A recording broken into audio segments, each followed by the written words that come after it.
ओम नमोर्यंताणं नमो सिद्धाणं नमो आर्याणं नमो वज्रायाणं नमो लोहे सवसावणं। मंगलम भगवान वीरो मंगलम गौतमो गणी मंगलम कुंद कुंदार्यो जैन धर्मोस्तु मंगलम। ओंकार बिंदु संयुक्तम नित्यं जायन्ति योगिनः कामदं मोक्षदं चैव ओंकाराय नमो नमः। अहोपकार जिनवरनो कुंदनो ध्वनि दिव्यनो जीन कुंद ध्वनि आप्या अहो आ गुरु कहाननो तुझ ज्ञान ध्यान नो रंग अमया दर्श रहो ओ शिव पद तक तुझ संग माता माता।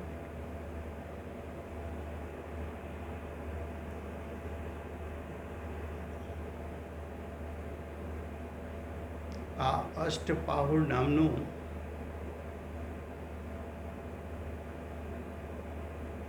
પરમ અધ્યાત્મ શાસ્ત્ર છે.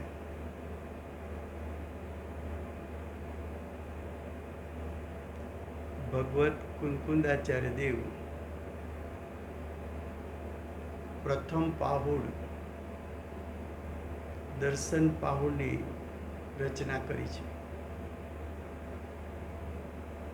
દર્શન પાહુડમાં માંગલિક કરીને આચાર્ય ભગવાન પ્રતિજ્ઞામાં એમ કહે છે કે સર્વજ્ઞ પરમાત્માના મત અનુસાર મોક્ષનો જે માર્ગ છે તેને હું યથાક્રમે કહીશ. એટલે એમ કહેવા માગે છે કે તીર્થંકરના મત અનુસાર સર્વજ્ઞના મત અનુસાર યથાક્રમ એ પ્રથમ સમ્યક દર્શનની પ્રાપ્તિ છે.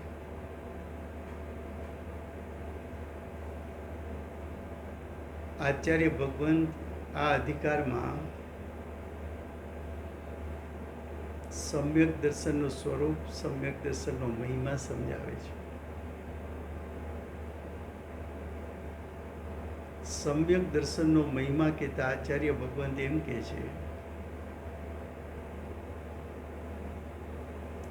કે સમ્યક દર્શન વગર જ્ઞાન સમ્યક ન હોય, સમ્યક દર્શન વગર ચારિત્ર સમ્યક ન હોય.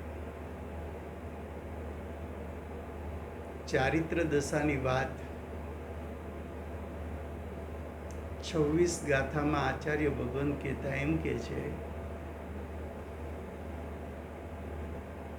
કે સમ્યક દર્શન વગર તો સંયમ હોતું નથી અને જેને સંયમની પ્રાપ્તિ નથી એવા જીવો વંદનિક નથી.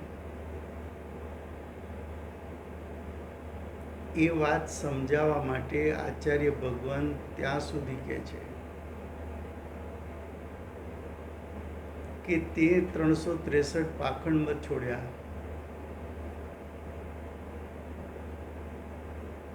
સ્ત્રીને મોક્ષ પ્રાપ્ત થતો નથી એ વાત પણ તે સ્વીકારી. મુનિપણું ગ્રહણ કર્યા વગર અથવા શ્રાવકપણું અને મુનિપણું ગ્રહણ કર્યા વગર આંશિક સંયમ કે પૂર્ણ સંયમ પ્રગટતો નથી. ત્યાં સુધી તું આવ્યો,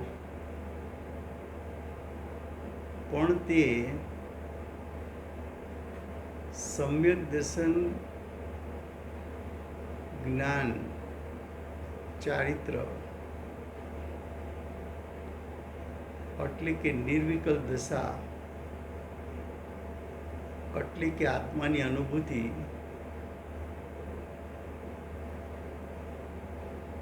એટલે કે આત્માનું યથાર્થ જ્ઞાન અને આત્મ સ્વભાવમાં સ્થિરતા કર્યા વગર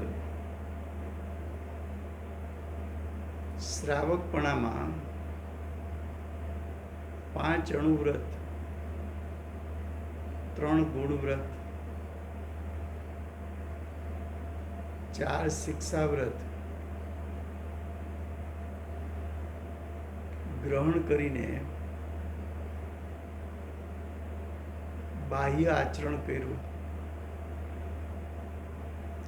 અને પડીમાં પણ લીધી. પડીમાનું પણ બાહ્ય આચરણ, સ્વભાવરૂપ આચરણ તે નિરતિચારપણે કર્યું, પણ મિથ્યાત્વ બે કસાઈનો નાશ ન કર્યો, તો તું સંયમી નથી. આંશિક સંયમ તને પ્રગટ થયો નથી.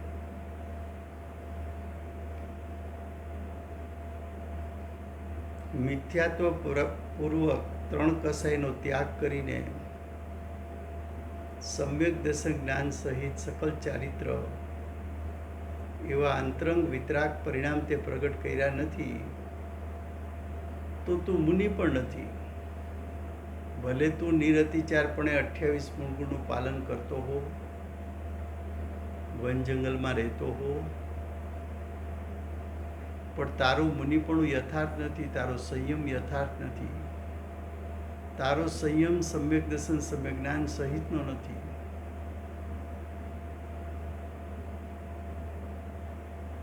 છતાં તું એને સંયમ માન, તો તારા અભિપ્રાય વિપરીત છે. તારા અભિપ્રાય મિથ્યા છે. તું મિથ્યા માર્ગ પર ચાલનારો છો અને બીજા જીવોને પણ મિથ્યા માર્ગ પર ચલાવનાર છો. માટે તું મિથ્યાત્વને દ્રઢ કરનારો, તીવ્ર મિથ્યાત્વના પરિણામ કરનારો, નીચ ગતિને પ્રાપ્ત કરનારો તું છો.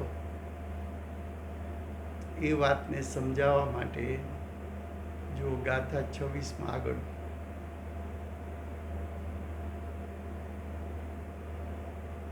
એમ કે છે કે આચાર્ય તો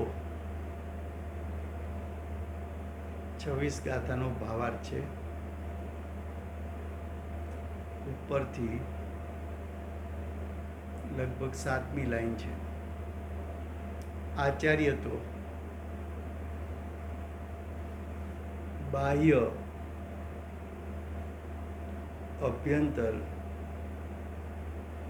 સર્વ પરિગ્રહથી રહિત હોય તેને યથાજાત રૂપ કહે છે.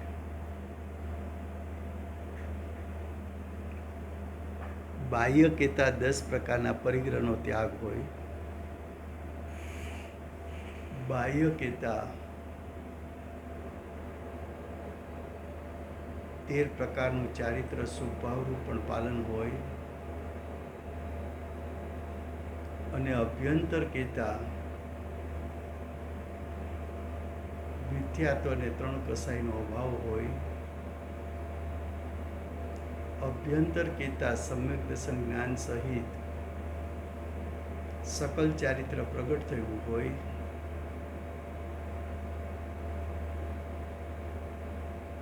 અને 28 મૂળગુણનું પાલન કરે, નગ્ન દશા ધારણ કરે,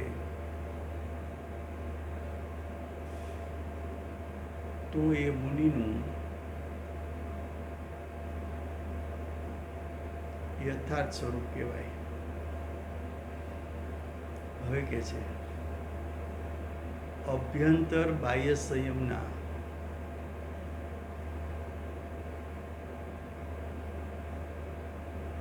અભ્યંતર ભાવ સંયમ છે એ બાહ્ય નગ્ન દશા ધારણ કરવાથી સંયમ પ્રગટતું નથી.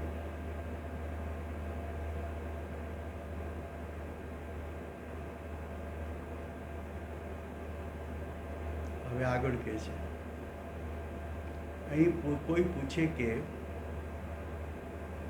બાહ્ય વેશ શુદ્ધ હોય. શુદ્ધ હોય એનો અર્થ શું? નિરતિચાર પાલન હોય.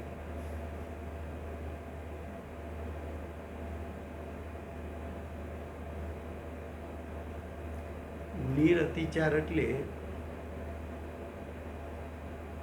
અતિચાર દોષ રહિત.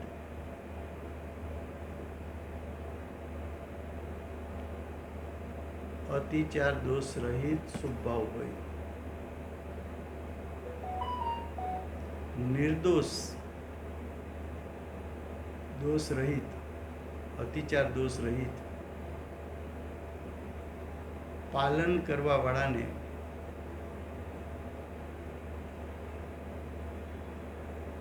અભ્યંતર ભાવમાં કપટ હોય.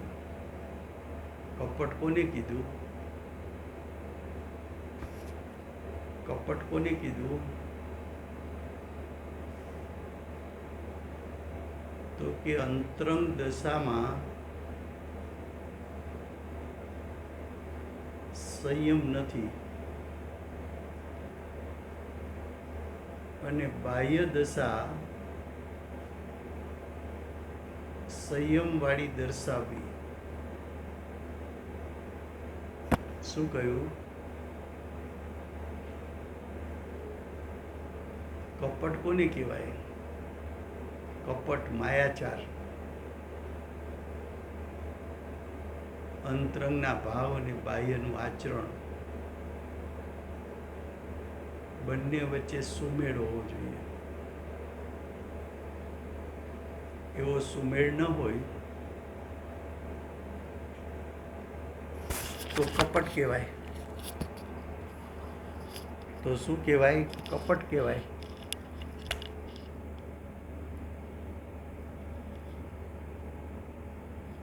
તો કે છે કે કપટ હોય તેનો નિશ્ચય કઈ રીતે થાય? એનો અર્થ શું?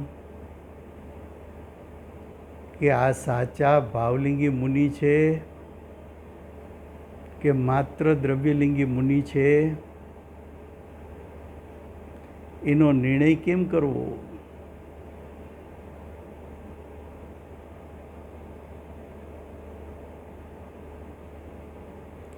બાહ્ય આચરણ જોતા તો આચરણ શુદ્ધ દેખાય છે. બાહ્ય આચરણ જોતા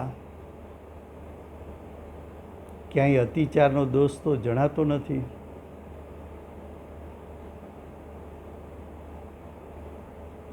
તો બાહ્ય વેશ તો શુદ્ધ છે,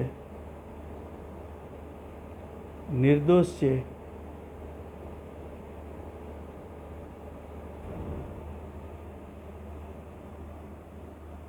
તેના અભ્યંતર ભાવ, અંતરંગ ભાવ, એમાં કપટ, માયાચાર, દર્શન મોહ સાથે ચારિત્ર મોહ, એનો નિર્ણય કેમ કરવો? તો કે છે આવા જે અંતરંગ ભાવ છે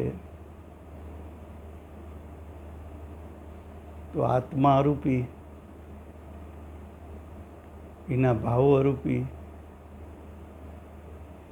એના ભાવો સૂક્ષ્મ, એ ભાવોને ગ્રહણ કરનાર કેવડી ભગવાનનું કેવળ જ્ઞાન. અમે તો મતિશ્રુત જ્ઞાનવાળા, એ પણ મિથ્યા મતિશ્રુત. અમારે કેમ નક્કી કરવું?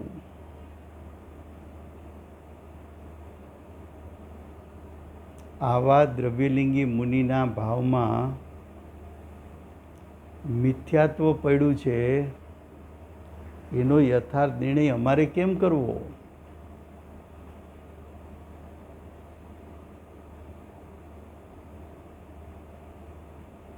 અને આવા નિર્ણય વગર અમારે એનું વંદન નમસ્કાર કરવા કે કેમ? એમનો વિનય કરવો કે કેમ?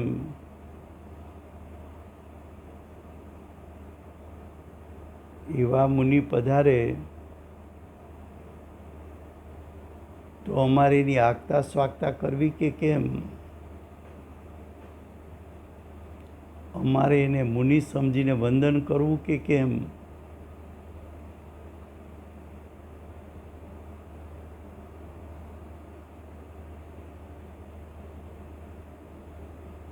તો એનું સમાધાન ધ્યાનથી સાંભળવા જેવું છે. આવા કપટનો જ્યાં સુધી નિશ્ચય ન થાય,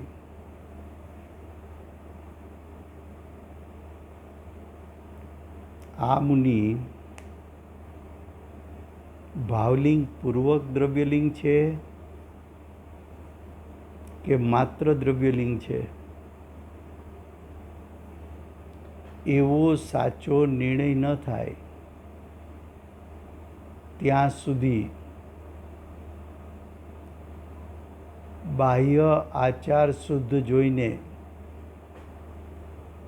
બાહ્ય આચાર નિરતિચારપણે પાલન થતું જોઈને, જો બાહ્ય આચારમાં જ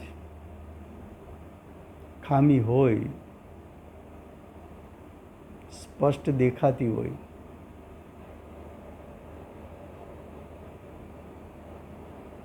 અઠ્યાવીસ મૂળગુણનું પાલન જોવા ન મળે, અથવા 28 મૂળગુણમાં કોઈ પણ મૂળગુણમાં દોષ જોવા મળે, એવો સ્થૂળ દોષ પકડાય. દાખલા તરીકે મુનિ ઘાસ ઉપર ચાલતા જોવા મળે,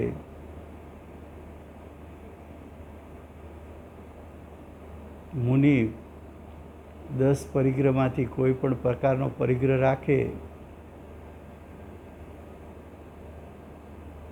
જેમ વર્તમાનમાં પોતાની જાતને મુનિ મનાવનાર રહેતા હોય ક્યાંય પહાડ ઉપર, તો એના માટે ખાસ ભોજન બનાવવામાં આવે, ઉદ્દેશિક આહાર. તો એ તો સ્થૂળ ભૂલ છે, મુનિપણું નથી.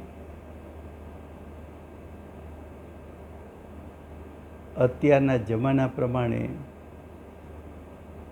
મુનિપણાનું પાલન કરવું એવું કહે તો એ તો સ્થૂળ ભૂલ છે. પોતા પાસે મોબાઈલ રાખે, સંસ્થાનો વહીવટ રાખે, એ બધી તો સ્થૂળ ભૂલ છે.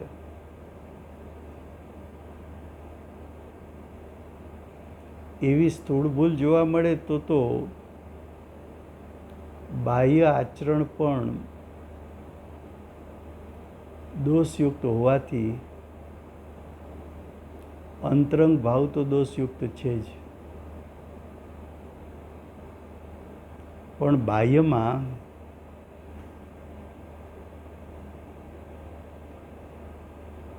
જીદ કરીને, કઠિન બાહ્ય પરિશ્રમ કરીને,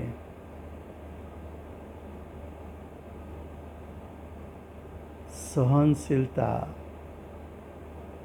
પૂર્વક અતિચાર દોષ ન લાગે એવું શુદ્ધ આચરણ હોય તો અંતરંગમાં ભાવલિંગ છે કે નહીં એવો જ્યાં સુધી નિર્ણય ન થાય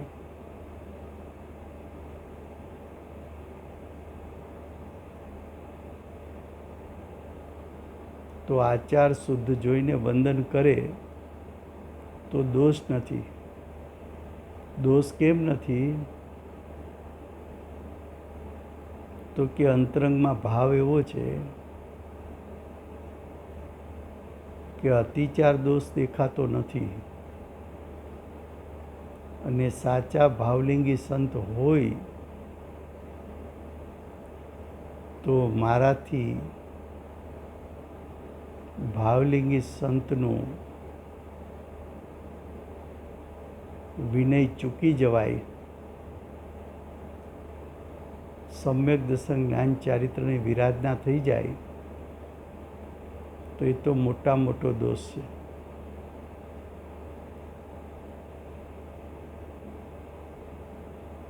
હવે વંદન કર્યા પછી ખ્યાલ આવ્યો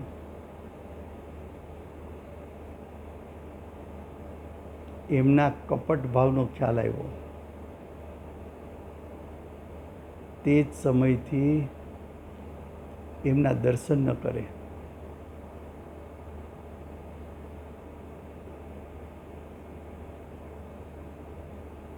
ભલે મિથ્યાત્વ કેવડી ગમ્ય હોય,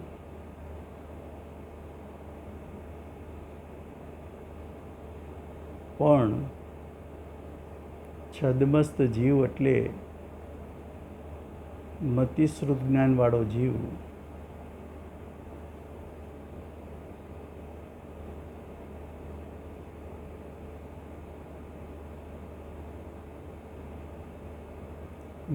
સમ્યક મતિશ્રુત પણ ભલે ન હોય, પણ ઉત્તમ મુમુક્ષુ હોય તો આવા મુનિનો નજીકથી પરિચય કરીને એનું અંતરંગ સ્વરૂપ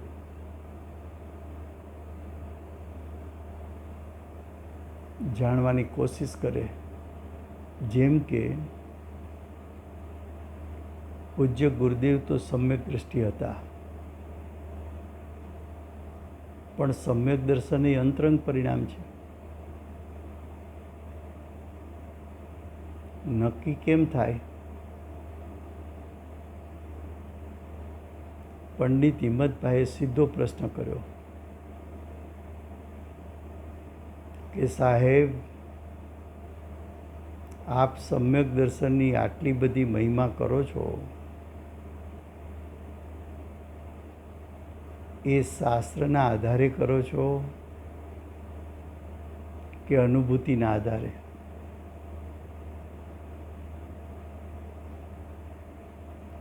અંદરના જોરપૂર્વક ગુરુદેવનો જવાબ આવ્યો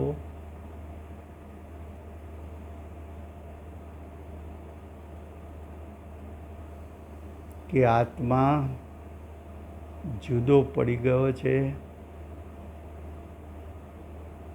જુદો પડી રહ્યો છે અને જુદો પડી જવાનો છે.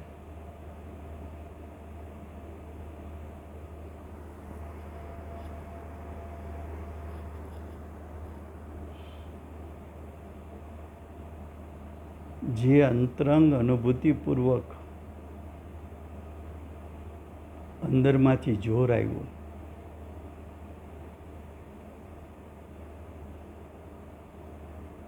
ત્યાં પંડિતજીને ખ્યાલ આવી ગયો કે આ તો સંત છે, સમ્યક દ્રષ્ટિ છે.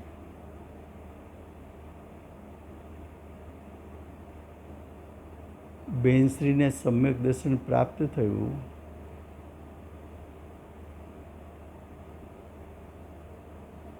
અને ગુરુદેવના નિમિત્તે સમ્યક દર્શન થયું હોવાથી સમ્યક દર્શન ગુરુદેવના નિમિત્તે થયું, એટલે અંતરંગમાંથી ગુરુ પ્રત્યે ભાવ આવ્યો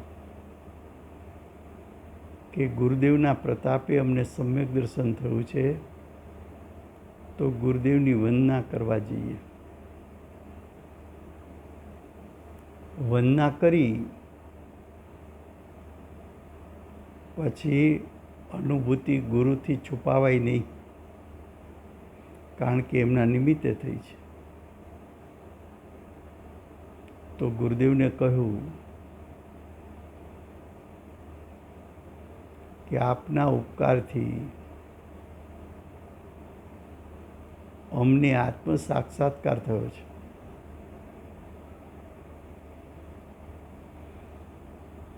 ગુરુદેવે પૂછ્યું કે બેન, આત્મ સાક્ષાત્કાર થતાં શું થયું? તો અનુભૂતિના જોરપૂર્વક અંદરથી વાત આવી કે આત્મા અકર્તા થઈ ગયો.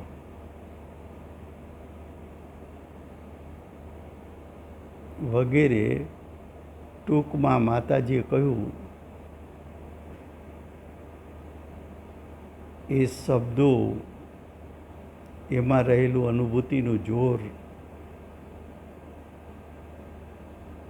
ગુરુદેવે કહ્યું કે આત્મા ક્યાં સ્ત્રી છે કે પુરુષ છે?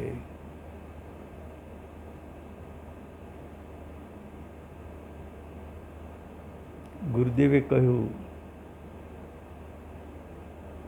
આત્મા ક્યાં બાળક છે કે વૃદ્ધ છે?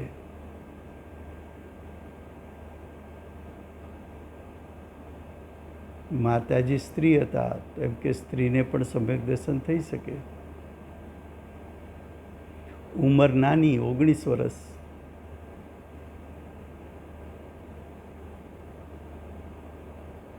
તો આત્મા ક્યાં બાળક છે કે વૃદ્ધ છે?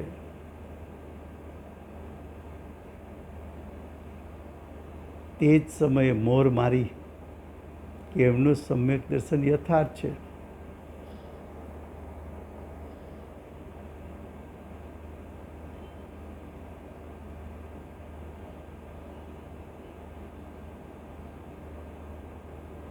તો અંતરંગ પરિણામ મુનિના કયા છે એ છદ્મસ્થ ચર્ચાથી જાણી શકે છે, ઉપદેશથી જાણી શકે છે.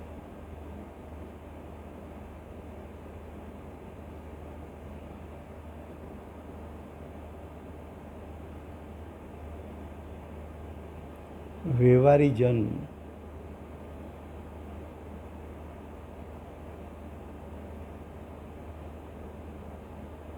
એ જ્ઞાનીના બાહ્ય ચેષ્ટા ઉપરથી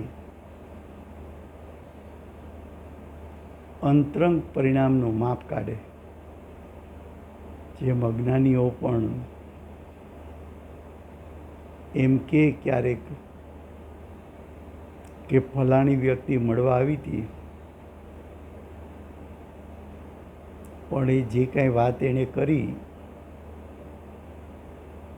પણ મને તો એવું લાગ્યું કે એ બોલે છે કંઈક અને એના અંતરંગમાં છે કંઈક.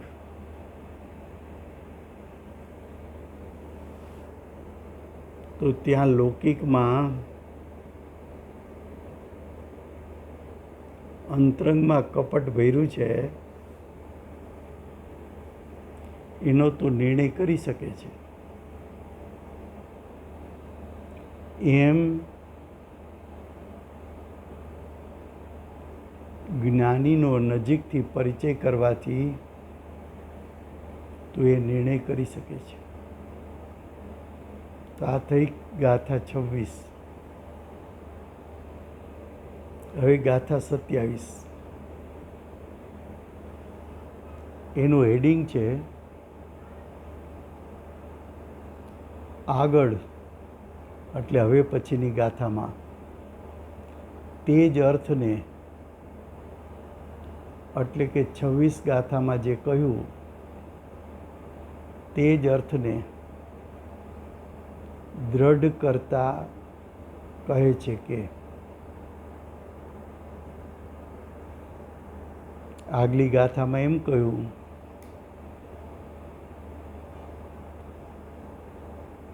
કે નિરતિચારપણે પાલન કરનાર મુનિ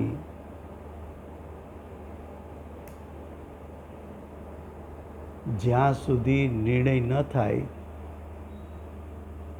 કે અંદરમાં કપટ છે કે નથી ત્યાં સુધી દર્શન કરવા. પણ જો ખ્યાલમાં આવે કે કપટ છે, પરિચયથી ખ્યાલમાં આવે કે કપટ છે,